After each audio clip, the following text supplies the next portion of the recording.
Inilah Injil Yesus Kristus menurut Santo Matius. Dimuliakanlah Tuhan.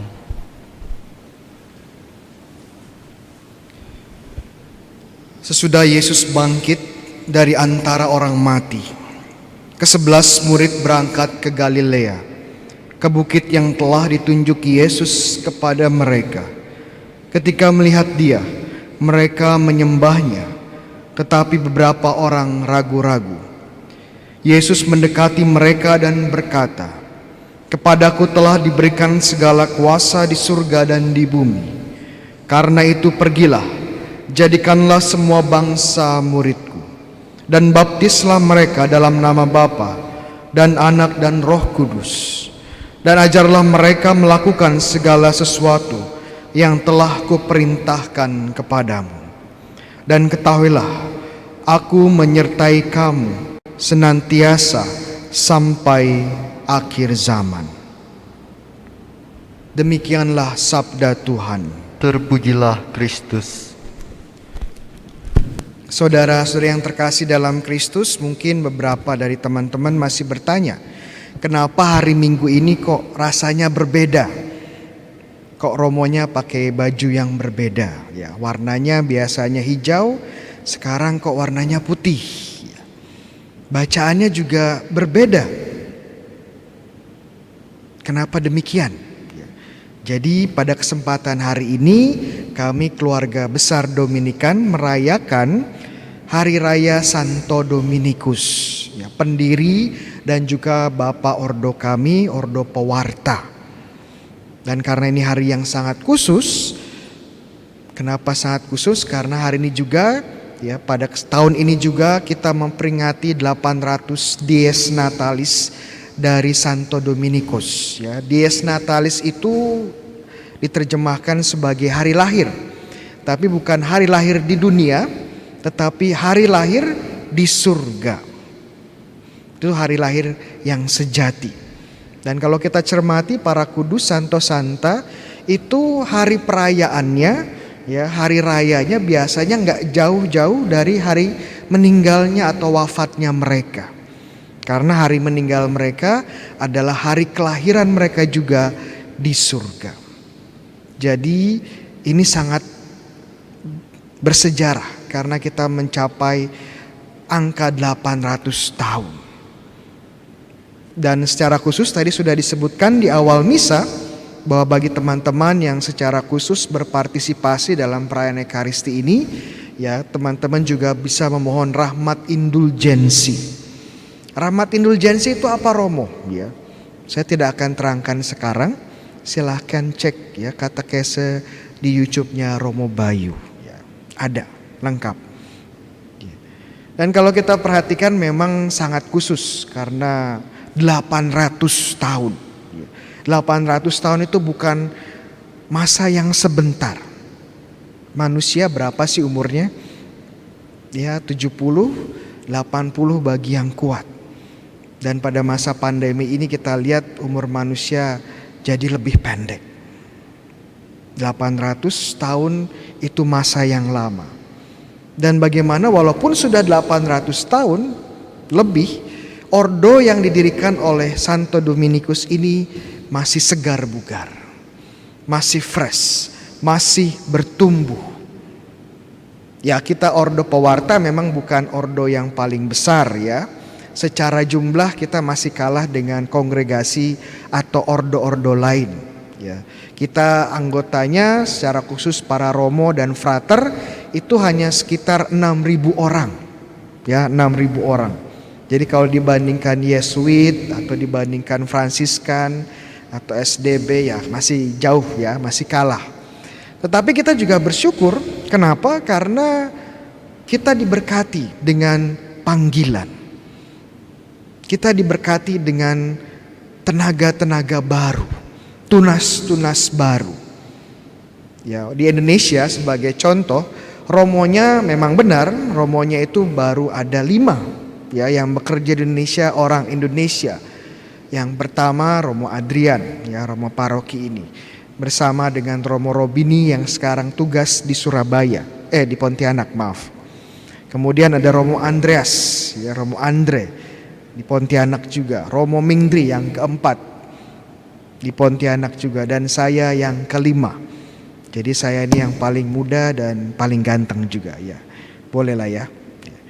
Tapi saya tidak terakhir, karena setelah saya sudah banyak yang ngantri. Ya, sudah siap-siap tabisan. Saya tidak akan lagi menjadi yang paling muda di antara para romo. Ya, tapi ya masih paling ganteng lah, jangan khawatir ya. Kita punya banyak panggilan dan puji Tuhan ya, tahun ini kita juga ada 10 ya, kandidat baru di Indonesia saja. Kalau teman-teman ke Filipina sebagai contoh ya, rumah formasi kami di Manila itu penuh sesak dengan para frater. Sampai ada frater yang gak dapat ruangan. Waduh. Kalau ke Vietnam sebagai contoh, itu sampai ngantri mau masuk. Gak semua bisa masuk karena animo untuk menjadi anggota Dominikan luar biasa. Ini tidak hanya di Asia, di Afrika juga berlimpah ruah panggilan. Bahkan di Eropa yang trennya menurun, kita masih punya banyak panggilan. Ini suatu hal yang luar biasa. Mungkin mau bertanya, kenapa kok kita masih segar ya, masih terus berkembang dan bertumbuh walaupun usianya sudah 800 tahun. Ya banyak alasan sih, ya banyak alasan. Alasannya banyak. Mungkin karena alasan demografis. Mungkin juga karena alasan jubahnya keren ya. Tadi teman-teman kalau lihat frater yang tugas lektor maupun mazmur bisa dilihat ya, itu jubah lengkap kami. Keren banget ya. Jadi banyak yang tertarik. Atau mungkin karena spiritualitasnya.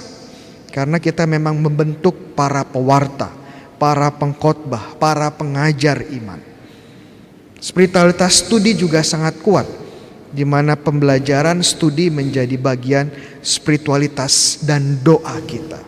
Dan tentunya masih banyak lagi alasan-alasan kenapa kita tetap bertumbuh walaupun usianya sudah 800 tahun lebih.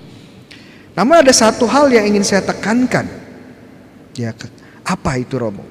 Alasan yang bukan terlahir dari kekuatan manusia. Ini adalah alasan rohani. Apa itu Romo? Bahwa Santo Dominikus itu juga terus berdoa bagi ordonya, bagi saudara dan saudarinya, sehingga terus berkembang. Ada sebuah cerita ya, waktu Santo Dominikus ini mau meninggal ya, dia bilang sama saudara-saudara yang ada di sekitarnya, dia bilang seperti ini, ya kalian jangan bersedih dan jangan menangis, karena saya akan lebih berguna saat saya di surga daripada waktu saya hidup di dunia. Ini kata-kata yang luar biasa, ya, kata-kata yang sangat powerful. Bahkan Katekismus Gereja Katolik pun ya mengutip kata-kata ini menjadi bagian dari katekismus. Bisa dicek ya di Katekismus Gereja Katolik 956. Dan memang janjinya ini dibuktikan dan doanya di surga sangat efektif. Ordonya terus berkembang walaupun sudah mencapai usia 800 tahun. Memang karena usia yang cukup tua, kita juga sudah berpartisipasi ambil bagian dalam berbagai sejarah, berbagai peristiwa sejarah dunia maupun gereja. Dan memang gak semuanya itu hal-hal yang baik, gak semuanya itu hal-hal yang membanggakan. Ya, kadang-kadang juga ada hal-hal yang kita terlibat di sana tapi kurang begitu baik. Apa itu Romo? Ya, saya gak akan cerita sekarang. Rahasia. Ya. Kalau mau tahu masuk dulu. Ya. Ada momen-momen di mana kita juga sebagai ordo hampir saja kolaps. Ada momen-momen seperti itu. Ada momen-momen di mana kita juga terbelah. Contohnya di abad ke-15 waktu ada skisma gereja Katolik ya, antara gereja di Roma dan gereja di Avignon ya. Ada 2 paus ya. Ordo pewarta juga pecah ya. Ada yang paus di Roma, ada ikut paus di Avignon. Tapi puji Tuhan saat gereja kembali satu, ya ordo juga menjadi satu. Banyak masa-masa sulit. Saat Revoli Prancis hancur semua biara Dominikan di Prancis. Tapi kembali lagi ya setelah 50-100 tahun. Dan sekarang menjadi provinsi-provinsi kuat di Prancis. Kita mengalami masa kelam, mengalami persekusi, tapi mampu bertahan. Kenapa? Bukan kekuatan manusia, tapi rahmat Tuhan, belas kasih Tuhan, dan doa Santo Dominikus. Doanya efektif. Boleh nanti dicoba ya, kalau ada permohonan. Yang luar biasa lagi adalah Santo Dominikus itu saat berdoa untuk ordonya tidak sendirian. Dengan siapa Romo? Ya pasti dengan anggota keluarganya yang sudah ada di surga. Bersama Santo Thomas Aquinas, bersama Santa Katarina Siena, bersama Santa Rosa de Lima, Santo Martinus de Porres, dan masih banyak lagi. Tahu nggak Santo-Santa Dominikan ada berapa yang sudah dikanonisasi? Ada yang tahu? Nanti saya kasih pisang. Ada sekitar 60 lebih. Ini Santo-Santa yang sudah dikanonisasi. Belum lagi kalau kita menghitung Beato dan Beata. Satu langkah lagi menjadi Santo-Santa. Itu ada ratusan. Belum lagi yang sudah di surga walaupun tidak dikanonisasi. Wah rame, pasti di surga itu rame sekali dengan Santo-Santa orang kudus Dominikan. Dan mereka sibuk. Sibuknya apa? Ya mendoakan para Dominikan di dunia. Para romonya, frater, para suster, para Dominikan awam, para simpatisan, para donor. Mungkin sekarang saya mewartakan sendiri, tapi saya yakin ya para kudus Dominikan sedang mensupport saya, sedang mencir, ya, ayo Bayu semangat ya, kayak lagi nonton bola ya.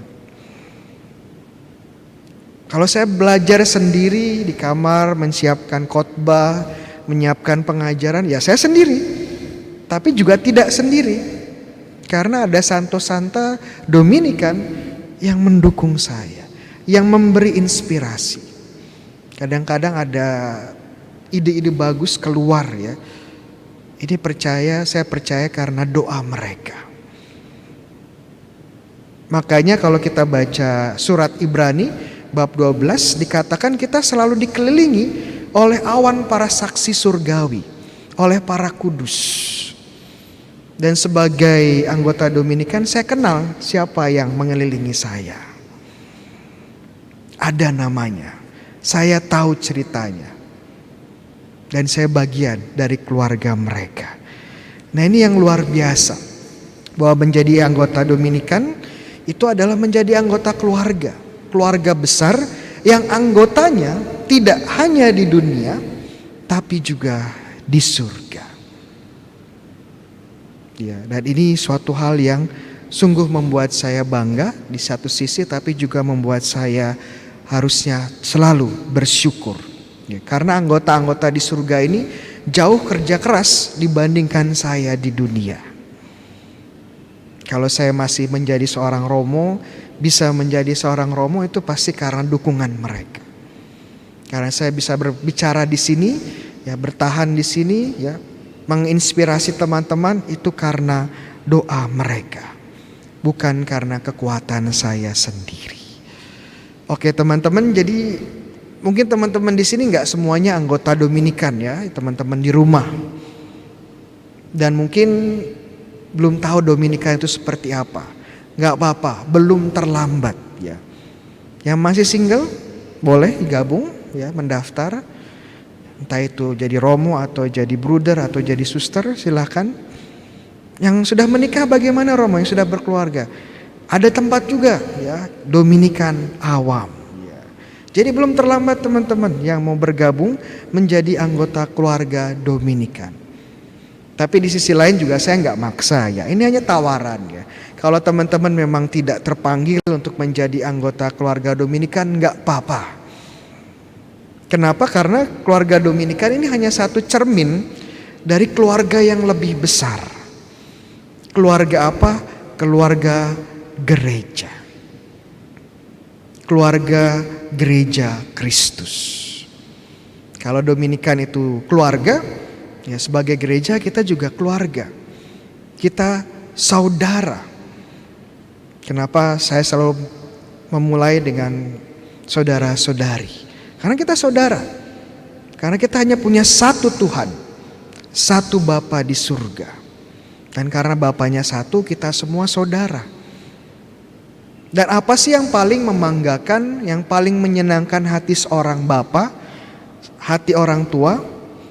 Ya kalau orang tua atau bapak ini melihat anak-anaknya saling mendukung, saling mengasihi, saling mencintai. Pasti bapaknya senang. Apa yang membuat bapak sedih? Seorang orang tua sedih? Ya kalau lihat anak-anaknya bertengkar, nggak rukun. Pasti sedih sekali seorang orang tua, seorang bapak atau ibu yang lihat anak-anaknya bertengkar karena warisan. Bertengkar karena uang.